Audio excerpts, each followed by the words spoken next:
Yeah, i-microphone mo yan. Go, Beauty. Baka ako yung maliligaw dito. Sige na. Ano tanong mo, Beauty? Friends or lovers? Ay, yun daw ang tanong. Friends or lovers? Friends who love each other. Ayun! Wow. Galing ng anak ko. Hindi nga, so ano ng relasyon yung dalawa? Kailangan ba lagyan ng label? Oo. Hindi eh. Sa panahon ngayon, hindi na kailangan lagyan ng label yung mga yan eh. No? Talaga ba? Ang mga millennials kasi, they don't like labels. Oo, basta kami nagkakaintindihan kami. Yan naman natin yung mahalaga. Diba? Gaano mo kamahal na lang si Sofia? Naku po yung mga tanong niyo. Ano talaga?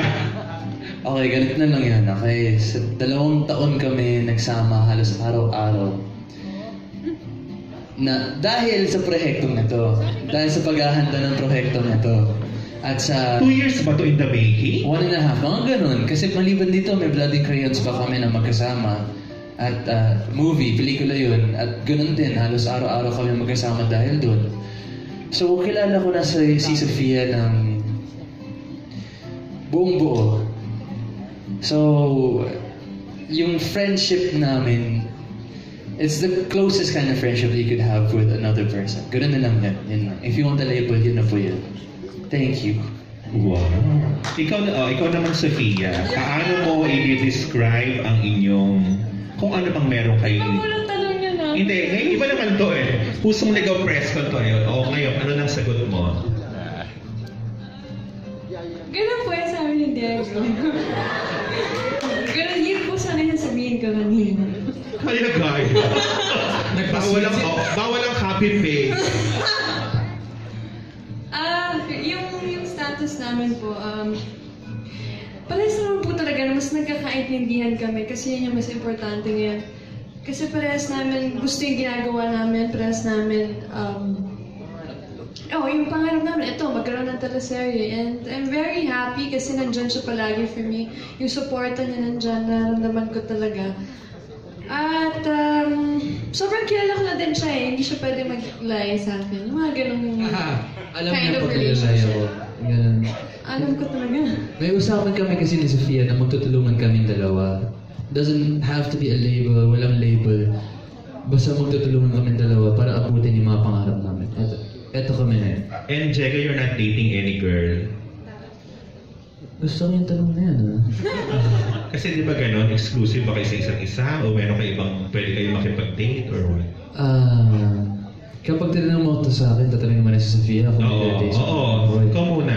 Ako muna. Wala. Wala. Sofia.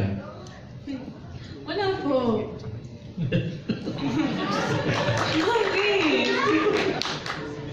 Okay. Yun na ba yun? Yun na ba yung beauty? Kaya ano naman kay Bianca? Bianca, how does it feel na you're playing, ikaw yung mom dito ni ni Sofia. Anong feeling mo na ganyan na yung 18-year-old teenager yung iyong anak na dito? Papasalamat ako sa tiwalang binigay sa akin ng ABS-CBN sa... Nag-mother role ka na ba before? Oh yes, of course. Okay, pero yung ganyang edad kay Sofia. It's the first time. Diba? I think also it's as an actress, I've always considered myself a character actress. So parang napapanahon na sumubok naman ako ng mga ibang klaseng roles na hindi ko pa nagagawa before. So I actually see it as an honor that the role was entrusted to me. Every day is a challenge, of course, because yung tindig, yung kilos, yung boses, yung tingin sa anak ko, alam mo yun, lahat yun hindi ko pa nagagawa dati. So every eksena parang exciting siya for me kasi tinitimpla ko siya. It's not like, alam ko na to, kayang-kaya ko to. Hindi siya ganoon. So it's, as a working actor also, it's a blessing to be given a role that you've never done before. Pero ang ganda mo dun sa hindi ka pinagmukhang mature. Paano lang kayo mag-ate ni, dun, di ba, ni Sofia? Yung hair mo pa, yung banat na gano'n. With the makeup na Di ba parang hindi ka masyadong pinatanda para magmukhang talagang older than her?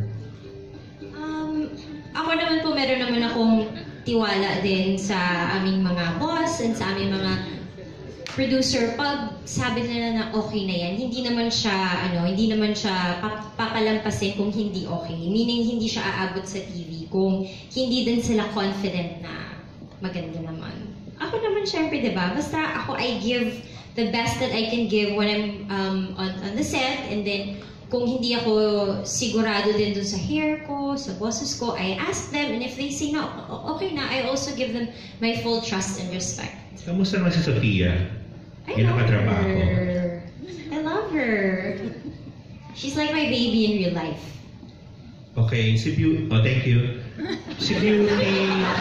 Parang hindi ka natuwa dun sa sagot ko. Gusto mo ba may intriga? Hindi, okay lang yan. Beauty, oo. Kamusta yung magiging parang dati kayong best friends turned di ba? Bilang inakas ni yung lalaki mo. Yes. So paano magaganap na from biging magkaibigan, may mga sabunutan ba kayo magaganap? May mga laban, may mga awayan talaga kayo ni Bianca dito? Well, naging Beauty and the Beast ako. Nung nakita ko sila. Siya yung beauty, ako yung beast. At that time, lumabas yung beast ko. Pero, yeah, syempre naman, kahit sa totoong buhay, pag nakita ko yung boyfriend ko na ganun, hindi lang beast, super beast, di ba? So, ganun lang. So marami kayong mga awayan, mga takayan at anuhan dito ni Bianca? Yes, marami. Marami kayong abangan na ganung mga eksena. Kamusta siya? Naka-work? Bianca, First time mo ba sa kanyang makatrabaho? Oo. Oo. Tsaka dito ko lang, first time kami magkita dito sa show. And sobrang easy siya katrabaho. Sobrang, pag on the set, in character na kaagad. So, ako din, in character na rin agad. Ganun lang.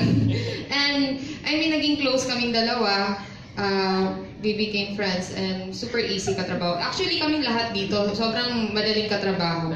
Walang maarte, tsaka walang pa-artista dito. Ayun. Thank you. Thank you! Thank you, Alan. Thank you. Ang next question mula kay RK Villacorta. RK. Sa mga stars ng GMA na andito na ngayon sa Kapamilya Network, ano ang fear ninyo? Kasi hindi nyo nilinaw na sa paglipat ninyo, meron kayong fear o pwede pag-identify at anong expectations ninyo? Ako po honestly, wala po akong expectations na lumipat po ako dito. And honestly, pwede naman din po mangyari na wala akong project.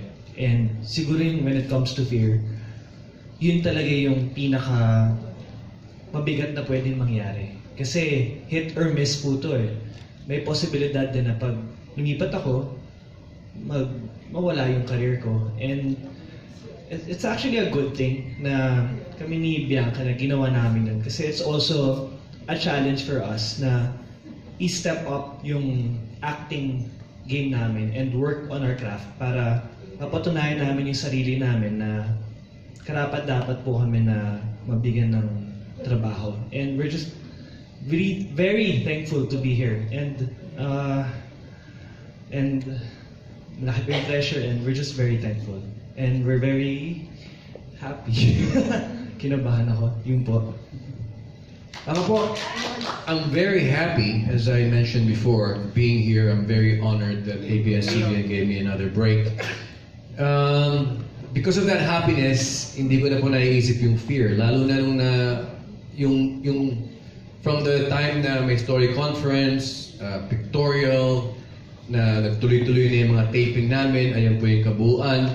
Ako po, I'm very confident na talagang bubulusok po itong show na to because of the quality of the people and the work involved. Ako naman po yung mga fears ko. Nung umpisa lang ngayon wala na siya. Yung mga fears ko unang-una, tatanggapin ba ako ng mga tao dito bilang kaibigan? Kasi it's important for an actor to be friends with the people that you're working with. Otherwise, parang mahihirapan ka. Tapos yung pangalawa, siguro marunong pa ba ako umarte? Kasi matagal na yung huli kong soap. And then, yung isa pang fear siguro was, I guess yun lang talaga. Actually, wala talagang major fears. Kasi, nung sumabak na kami sa story ko and sa taping, talagang I felt relaxed right away because of everyone that I was working with, or that I am working with. Tapos, ano ba yung isang question ka? Expectations. Ako, no expectations talaga. Kasi, pumasok ako dito sa show na to with an open mind. No judgments. And I think parang bilang tao, mahalaga na mag-take ng risks. So every time na merong i-offer sa'yo na bagong opportunity, kapag hindi ka sigurado, then go for it. Kasi we all must, take risks in life to learn more about ourselves and to grow. So I'm really here in ABS to grow as a person and most especially as an artist. Sa mga stars, naligaw na ba kayo o nagkamali kayo ng isang decision sa buhay pag-ibig ninyo?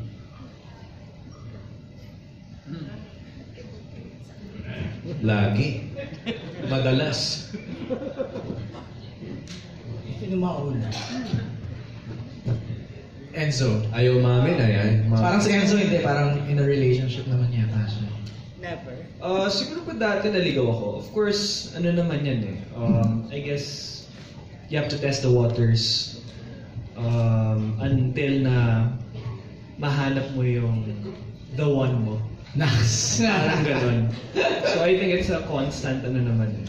It's a hit and miss also. Hit and miss. And it's also a lot of hard work and patience to make a relationship work. So meron talagang mga times na hindi talaga gumagana. And sa mga moments na ganun, live and learn and learn to let go. Right. And marami pa dyan. Right. Yun. Make sure the one, hindi the two. Ikaw ba yan? Joel, ikaw. Naligaw na ba ako? Naligaw ka na ba? Sa puso? Yeah. Oo, siguro nung dun dati, nung pagka-break up sa ex, yeah. Yung before kay Trisha, ng girlfriend ko ngayon, yeah, medyo naligaw ako ng landas. Kaya medyo din wala akong mag-work, tumaba. Honestly talaga, yeah. Honest ako, tumaba. Yeah. So, parang napabayaan yung sarili. Pero, yeah, with this opportunity na binigay sa akin ngayon ng Star Creative, I think, kailangan ko talaga improve yung sarili ko with this show. Kaya, siguro yung sa puso nila, yeah, siguro lalapit yung puso ko. Hindi na ako ligaw. Bianca, ikaw ba? Naligaw ka na? Siguro yung version ko ng ligaw, siguro staying in the wrong relationships for too long.